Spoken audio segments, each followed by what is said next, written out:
உலகெங்கும் உள்ள எஸ்என்ஸ் astro 2K நேயர்களுக்கும் சுதா மோகனின் இனிய வணக்கம். மார்கழி மாதம்னாலே பெண்களுக்கு உகந்தமான மாதம். ஏன்னா இந்த மாதத்துலதான் ஆண்டாள் திருப்பாவை பாடி இறைவனை அடைந்தார். அதனாலதான் இந்த மாதம் பெண்களுக்கு உகந்தமான மாதம் சொல்றாங்க. முன்னாடி காலத்துல திருமணம் ஆகாத பெண்கள் பிரம்ம முகத்தில் ஏஞ்சி அழகான கோலம் போட்டு அதுல அழகான பூசணி பூ வச்சு தனக்கு பிடிச்ச கணவர், மனசுக்கு பிடிச்ச கணவர் அமையணும்னு சொல்லி அந்த பூக்கோலம் போட்டு மார்கழி மாதத்தை விரதத்தை கடைபிடிச்சு வந்தாங்க. அதனாலதான் மார்கழி மாதம் பெண்களுக்கு உகந்தமான மாதம்னு நம்ம சொல்றோம்.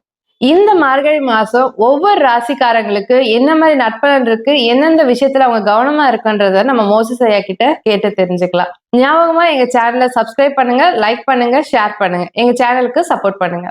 வாங்க வீடியோக்குள்ள போலாம். எல்லாவற்றையும் சிறப்பாக செய்ய வேண்டும் என்று நினைத்து தடைகளை சந்திக்கும் ரிஷப ராசிக்காரர்களுக்கு இந்த மார்கழி மாதம் என்ன மாதிரி நற்பலன் இருக்குன்னு கேட்டு தெரிஞ்சுக்கலாம். ரிஷப ராசிக்காரங்களுக்கு இந்த மார்கழி மாத பலன் என்ன மாதிரி இருக்கு? ஏன்னா இவங்களுடைய எல்லா விதத்திலும் சிறப்பா செய்யணும் என்பது இவங்களுடைய ஒரு மனதுல இருக்கும். எல்லா விஷயத்திலும் சிறப்பா செய்யணும், அதுவும் டாப்பா செய்யணும்னு நினைப்பாங்க. ஸோ அதுவே இவங்களுக்கு பல நேரங்களில் நிறைய பிரச்சனைகளுக்கு போய் சிக்குவதற்கும் வாய்ப்புகள் இருக்கு. குறிப்பா இந்த காலகட்டத்துல மார்கழி மாதம் ரிஷபராசிக்காரர் ரொம்ப விழிப்பா இருக்கணும் அப்படின்னு தான் நம்ம சொல்லுவோம். ஏன்னா வச்சுக்கல, இந்த காலகட்டம் என்னக்க நீங்களே போய் வழியே போய் ஏதாவது ஒரு பிரச்சனையில சட்ட ரீதியான பிரச்சனைகள் சிக்குவதற்கான வாய்ப்புகள் இருக்குது. நீங்க போய் இந்த காலகட்டத்தில் ஒரு மருத்துவம் பார்ப்பீங்க, ஆனா அந்த மருத்துவமே உங்களுக்கு அலர்ஜியை சர்ஜரி வரையும் போயிடும். ரொம்ப கவனமா இருக்கணும். எல்லா விதத்திலையும் ரொம்ப கவனத்துடன் செயல்பட வேண்டிய ஒரு காலகட்டம் இந்த காலகட்டம். சும்மா போயிட்டு நிறைய பேர் என்னக்கா இந்த காலகட்டத்தில் பார்த்தீங்கன்னா நிறைய இந்த ஃபேஷியல் அலர்ஜிஸுக்கு போய் அந்த நிறைய ட்ரீட்மெண்ட் எடுப்பாங்க. முகம் சார்ந்த விஷயத்த முகத்தை அழகாக்குறேன்னு சொல்லிட்டு ஏதோ ஒரு போய் நிறைய பேர் டேட்டோ போடுவாங்க. டேட்டோ அலர்ஜி ஆகி இவங்களுக்கு நிறைய பேருக்கு கிட்னி சார்ந்த விஷயங்கள் பிரச்சனை வரும். ஸோ அதனால ரிஷபராசிக்காரங்க இந்த காலகட்டம் ரொம்ப கவனமா இருக்கணும். ஹாஸ்பிட்டல் போகிறேன்னு சொல்லிட்டு போய் சின்ன விஷயம் தானே அப்படின்னு பார்ப்பீங்க, அதுவே பெரிய விஷயத்தில் முடிஞ்சிடும். ஸோ அதனால மிகுந்த கவனம் தேவை. ஸோ மருத்துவ விரயம் கம்பல்சரி இந்த காலகட்டத்தில் இருக்கு. ஏன்னா கணவன் மனைவி உறவுல பார்த்தீங்கன்னா சில பிரச்சனைகள் வரும். மூன்றாவது ஒரு நபர் பெண்ணோட விஷயத்தினால கணவன் மனைவி பிரச்சனைகள் வரும். இல்லைன்னா கணவன் மனைவி ஏதோ ஒரு காரணத்துக்காக பிரிவு ஏற்படும். ஒன்று வேலை நிமித்தமாக இருக்கலாம், இல்லை வேற ஏதோ ஒரு காரணங்களுக்காக ஒரு சிறிய பிரிவை சந்திக்க வேண்டியது இருக்கும். அது சுப பிரிவா இல்லை அசுப பிரிவா என்பது உங்களோட சுய ஜாதகம் தான் தீர்மானிக்கும். ஸோ இந்த காலகட்டத்தில் என்னன்னாக்கா உங்க வாழ்க்கை துணை எங்க ஊருக்கு போறனாலும் விட்டுறணும். இல்லை நானும் வரேன் அப்படின்னீங்கன்னா போகும்போது நல்லா போவீங்க, வரும்போது ரெண்டு பேரும் பிரிந்து தான் வருவீங்க. ஸோ அதனால இந்த காலகட்டத்தில் ஆளுக்கு தனித்தனியா போய்க்கிறது தான் சிறப்பு. இல்லையா சும்மா இருங்க. சும்மா இருப்பது இந்த காலகட்டத்தில் ரிஷபராசிக்காரருக்கு மிகுந்த அற்புதமான பலன்களை கொடுக்கும் அப்படின்னு தான் சொல்லலாம். ஏன்னா வச்சுக்க, நீங்க ஒரு விஷயத்துல செய்ய போய் பிரச்சனையே நீங்க செய்யற விஷயத்துல இருந்து தான் இருக்குது. அதுவும் குறிப்பா என்னன்னாக்கா இந்த காலகட்டத்தில் பொருளாதாரம் சார்ந்த விஷயத்துல ரொம்ப கவனமா இருக்கணும். ஏன்னா உங்க காசை எடுத்துட்டு போய் எவனுக்காக கொடுத்து ஃபைனான்சியல் பிளாக்கேஜ் ஆயிடுவீங்க. அதனால இன்வெஸ்ட்மெண்ட்டை இந்த காலகட்டத்தில் தவிர்த்து கொள்வது நல்லது. எங்கேயும் இன்வெஸ்ட்மெண்ட் செய்யக்கூடாது. அப்படி இன்வெஸ்ட்மெண்ட் நீங்க செய்யறீங்கன்னா உங்களுடைய மனைவியோ கணவனோ அவங்க கிட்ட கொடுத்துருங்க உங்க காசு. அதான் இன்வெஸ்ட்மெண்ட்டுக்கு உகந்தது. வேற நபர்கிட்ட கொடுத்தீங்கன்னா அந்த பணம் திரும்பி வராது. அந்த பணத்தை வாங்குறதுக்கு நீங்க டபுளா செலவு பண்ண வேண்டியது இருக்கும். அதுக்காக போலீஸ் ஸ்டேஷன் கூட ஏறுவதற்கான சாத்தியக்கூறுகள் இருக்கு.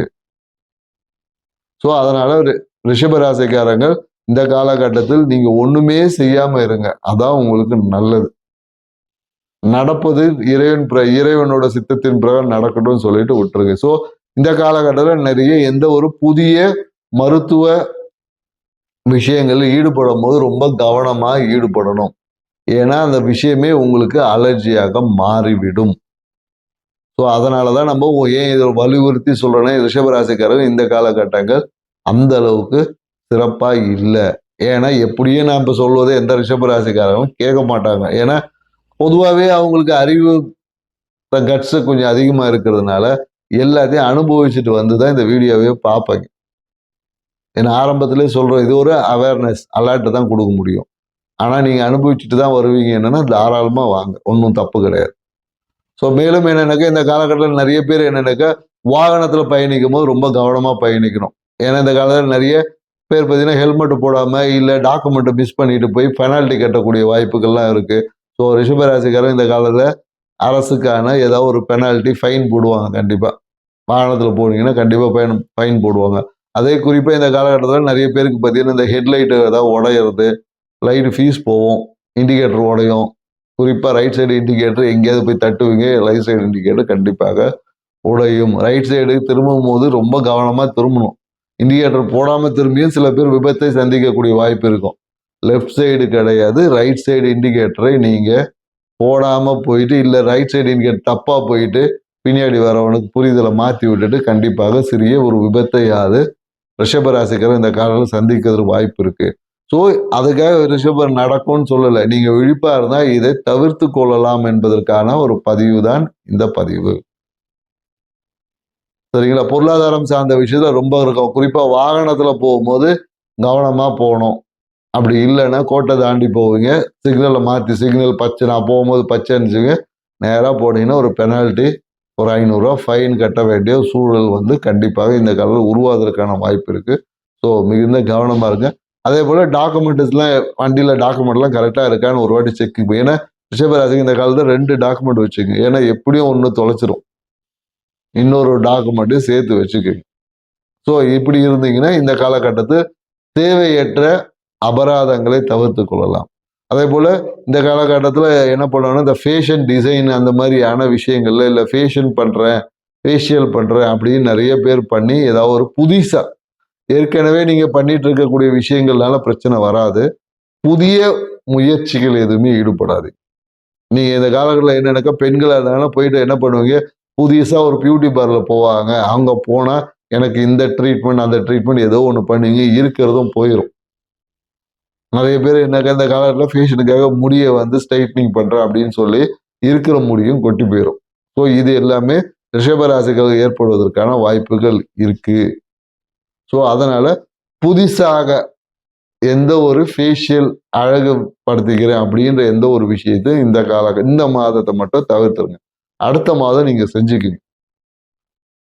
சரிங்களா? ஸோ ஏன்னா பிரச்சனைக்குரிய நேரத்துல தான் நமக்கு வந்து என்ன பண்ணும், பிரச்சனையில் நம்ம சிக்குவதற்கு கிரகங்கள் நம்மளை தள்ளி விடும். நம்ம நண்பர்களே எடுத்துட்டு போய் விடுவாங்க, வா வா எனக்கு தெரியும்னு சொல்லி. அவங்களுக்கு அது சரியா இருக்கும், ஆனா உங்களுக்கு அது பிரச்சனையை கொடுத்துரும்.